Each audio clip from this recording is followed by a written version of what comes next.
Hello, and welcome back to The Culture Shift with Rosalind Jovan, our podcast aimed at inspiring the leaders of tomorrow, brought to you by Black Enterprise. Here, we like to review the success stories of today's tastemakers to encourage those who dare to dream big. Today is a special edition of The Culture Shift that takes us inside the captivating new historical drama, The Nickel Boys. Based on the 2019 novel by Colson Whitehead, this RaMell Ross directed film tells the story of Elwood Curtis, an optimistic youth whose college dreams are shattered when he's wrongfully convicted and sentenced to Nickel Academy, a brutal reformatory in the Jim Crow South. Clinging to his optimistic worldview, Elwood strikes up a friendship with Turner, a Black teen who dispenses fundamental tips for survival. So today I get a chance to speak with the director and cast about the Nickel Boys and its themes of Black boy joy, trauma, resilience, and more. So join me in welcoming director RaMell Ross, actors Ethan Herisse, Brandon Wilson, David Diggs, and the renowned actress Aunjanue Ellis-Taylor. Nickel Boys, such a compelling film. I Thank you. definitely think that the first person perspective throughout the film is just a clear standout for everyone. Can you tell us what inspired you to take that route of the first person narrative throughout the film? Yeah, that would require so much time, because it's truly one an honor, but it has a rich origin story. Why POV? I think one reason that's at the top of the list is how do you how do we not be voyeurs to the suffering of the Dozier School boys, especially with the history of voyeurism that's almost the nature of watching the suffering of people of color across time and across cinema and across news footage and across gang violence. Like there's something about being on the outside and looking at that has always that maybe has had its time. Maybe we've done that and we've needed it. And it seemed to me like there's other ways to explore what it's like to go through trauma. Right. Um, Oftentimes, with stories like Elwood's, it can trigger our enraged viewers, Hmm. especially within the Black community, that sense of just like, again, you know. So when you look at the film, and what would you think serves as that light at the end of the tunnel, so to say, Mm. in the Nickel Boys? Well, I don't know if I'm interested necessarily in light at the end of the tunnel. I think that, the American experiment, specifically as it's explored through, restorative narratives from, like Mickey Spillane novels or, Driving Miss Daisy, has a tendency to let the viewer off the hook. Has a tendency to let the viewer believe, one, that things will be okay if they continue doing nothing, which is what they've done.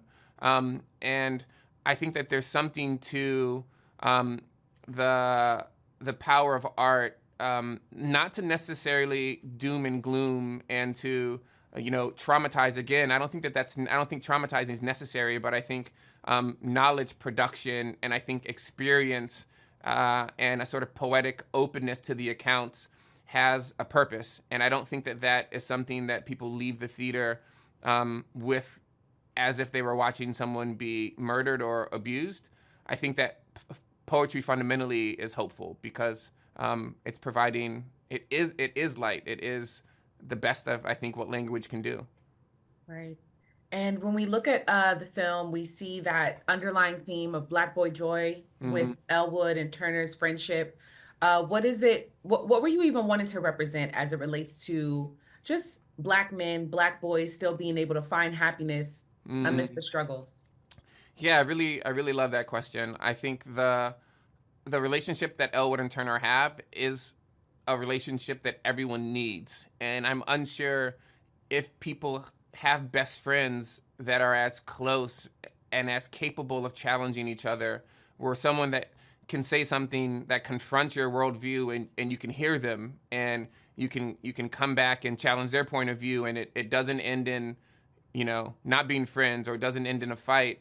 That type of camaraderie for women and for men, and in this case for men, is a type of healing and a type of being seen that I think can only pay dividends to the well-being of the spirit of the person.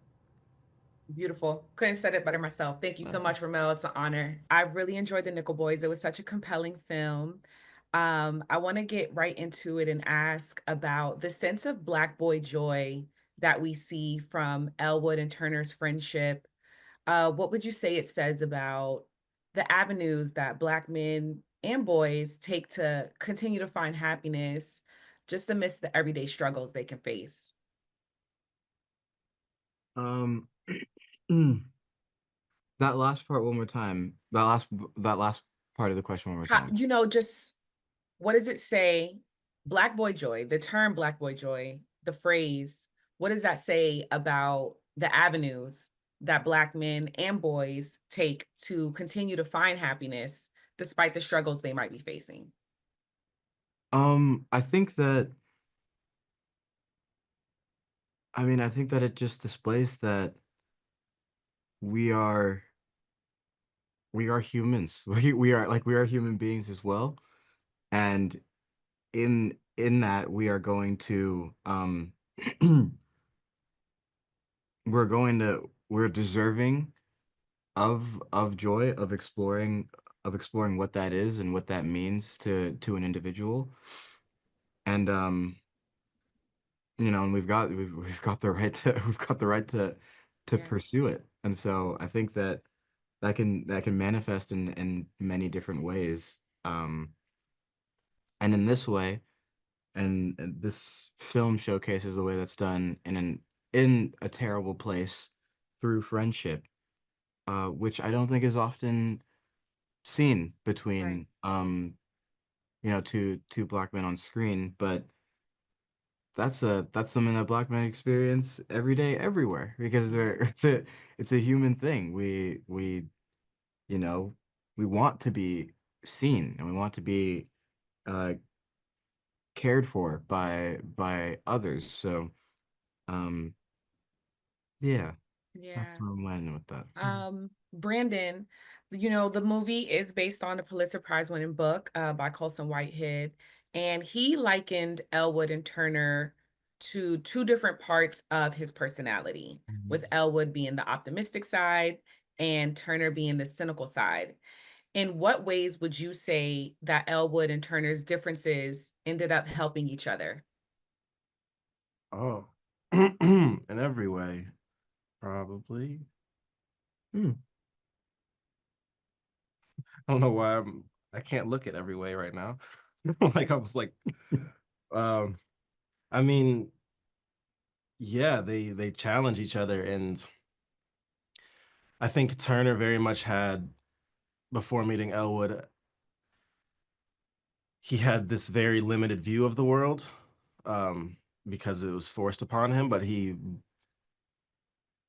I think then he adopted that as his own view of the world and believed in its reality, but also was intelligent enough and witty enough to shape it a bit and kind of find ways to kind of make it work for him and in his own survival and kind of manipulate the system a little bit.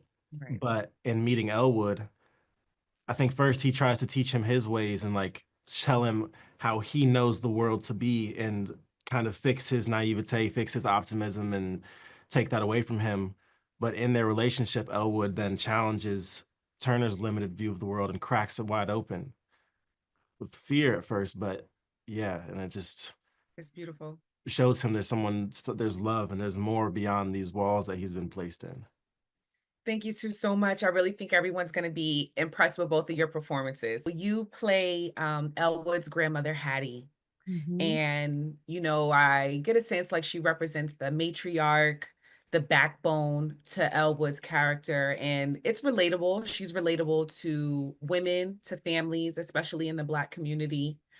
I want to ask you, how important are the Hatties in society as a whole, and what went into how you wanted to represent her on screen? Yeah, I think that the world we wouldn't have a world without them. We wouldn't have a world without them. I think particularly Southern Black women, which is, Hattie kind of Hattie kind of embodies. But I think I also don't want to deny Hattie of her own um the things about her that set her apart, that make her different. You know, I'm not trying to make her into one thing, you know. She is her own person. But I do believe that black Southern women, black Southern rural women particularly, um, we stand on their shoulders, and we don't acknowledge that enough. Uh, and I was raised by one of those women. And I realize that now I'm looking back on that, you know, she essentially was a little bit of who I was trying to portray in Hattie. The difference is that my grandmother, you know, Hattie smiles a lot. Hattie's very adoring, you know, but my grandmother never smiled, ever. My grandmother um showed her love in other other ways. Um that are just as profound. Um, and what I wanted to do was to express the things that my grandmother didn't feel comfortable expressing. I Yeah. wanted to express that. That dining room scene, and Hattie is like slicing a cake, and in a way, kind of foreshadowing Elwood's story. Oh, like I said, I'm a fan of yours. It just truly captivated me. Can you just talk about the emotion that went into preparing for that monologue in particular, and what feelings did you want to leave with the viewer? First of all, let's talk about your nails. Girl. Ooh, I love Christmas. color. Ugh, come on, somebody. Thank Um, you. yeah. You know, I felt like Hattie has to contain so much of her emotions, um, so much of her anger, her rage. But this was a moment that she can say it. She can say it. You know, she can lay it, you know, be bare with it. But the way that I did it, you know, is odd. We shot it in a way where the camera is not in front of me. The camera is over there. And I was a little frustrated because I'm like, you know, come this way. I want the camera to see what I'm doing. But I had to let that go. But so a lot of what I did, a lot of what I felt Hattie was doing anyway, was putting that into that knife work, you know, putting that in how she was cutting that cake. That cake could have been the system that was destroying her grandson, you know?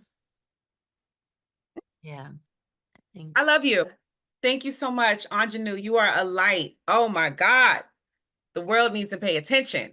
Thank you so much. You play adult Elwood Curtis. Mhm. Can you tell us about the significance of your adult version of Elwood, and what we learned from your character about the importance of getting closure from traumatic experiences?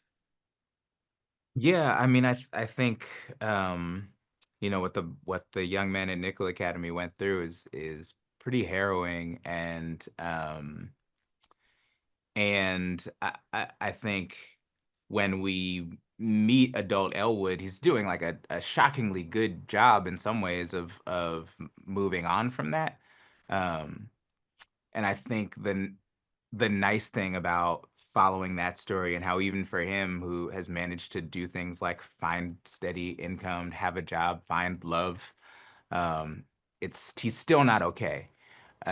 Nobody's okay. And I think like that to me is one of the big takeaways from the movie, is that as long as this kind of stuff is being practiced anywhere in this country, like none of us are okay. Right, right. Um, the first person perspective throughout the film, it's really captivating. It's like the instant standout as you're watching the film. For you on the film side, how was it? How did you react to that aspect, and how did it impact, or did it make the filming process any different? Yeah, I mean, it was a totally unique filming process for me. I've never experienced anything like it. It Yeah, and so I think one of the nice things about it is it made me, or allowed me to be connected to the actual shot selection in a way that I'm never have been before, you know? And so that was exciting and scary. I'm not, that's not a thing I think of myself as good at. And so like it was felt really good to be trusted with that too, when usually my job is to ignore everything about that. And so it was cool. It was definitely a really unique experience. Challenging in some ways, but mostly just fun and exciting. Yeah. Oftentimes with stories like Elwood's and Turner's, it can trigger or even enrage viewers, especially within the Black community. What do you think serves as the light at the end of the tunnel, so to say, in the Nickel Boys? Think there are so many moments of joy in this film. That's what I'm always struck by when I'm watching it. And the performances of all of these young actors are just like I really I've seen it 3 times now, and so like I'm in awe of them every time. I think, um, but they really find those moments of young men being young men, and it is I find it so powerful. And then so much of the work that RaMell is doing with the archival footage, also finding those moments of joy or honesty or humanity that are not through a white gaze, which is almost impossible to do with the archive. Like I think it's just staggering and beautiful. And I've been saying this, like I'm not the type of person who will watch a hard movie again. That's not my thing. I always can't wait to watch this movie again. I actually find it really rewarding, and like while it is very difficult, it's also, I don't know, the resilience of spirit and also just how beautiful it is, I find really uplifting. Thank you so much, David. It's an honor, and I believe audiences will agree with you with the same sentiments after they watch the Nickel Boys.